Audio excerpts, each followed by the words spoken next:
Good morning mga momshies. Ayan, we're preparing. Today is Friday.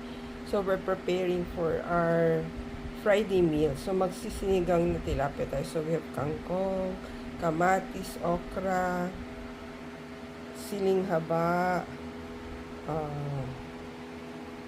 sinigang mix. Ayan. So let's prepare. And kamatis. Radish. Ano ba yung Tagalog ng radish? Hindi natin maalala ngayon. Later. So, yun. Dinagdagan ni Popsi ang okra natin. Sibuyas, bawang. So, let's prepare for Friday meals. Ready na natin ang ating sinigang. So, we have sibuyas, bawang. I'm not sure kung lalagyan ng luya.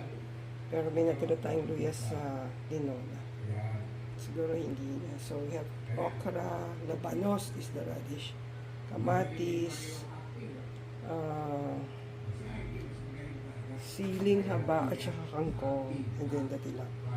We're gonna use nor sinigang mix.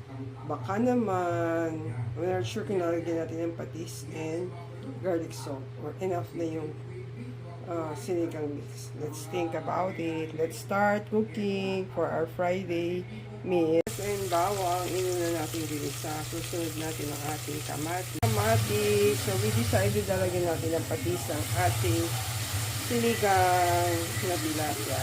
Yan ang sukat ng patis na ilalagay natin sa ating sinigang. So, yan, lagyan natin ang ating patis. Palambutin natin yung kamatis natin. So, lagyan natin siya ng 4 cups of water.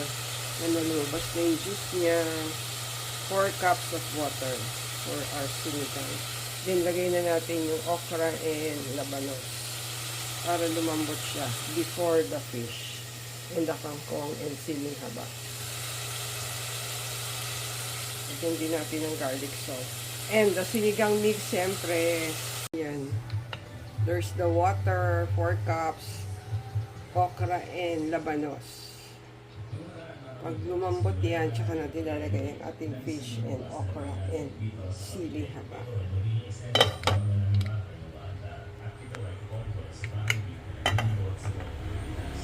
Natin yung sinigang mix natin sa ating sabaw para dumasa na. Hi Mobshies! Nalagay na natin ang ating fish tilapia sa ating sinigang. Lagay na rin natin ang ating kangkong and siling haba. Nakalagay na rin tayo ng garlic salt. Yung patis kanina papagisa ng kamatis natin nilagay. She's luto ng ating sinigang na tilapia for lunch. But itutuloy muna natin ang ating housework today. Yung ating labada sa 3rd floor. Pagkatapos maluto nito, salang natin yung last one. Yan, so luto ng ating sinigang na tilapia for today. It's a Friday here in the Philippines. Mamshi, alam ko marami tayong viewers from the Philippines based on our analytics. Sobrang init pa rin po dito sa atin. So, yan. Stay safe everyone. See you on our next video.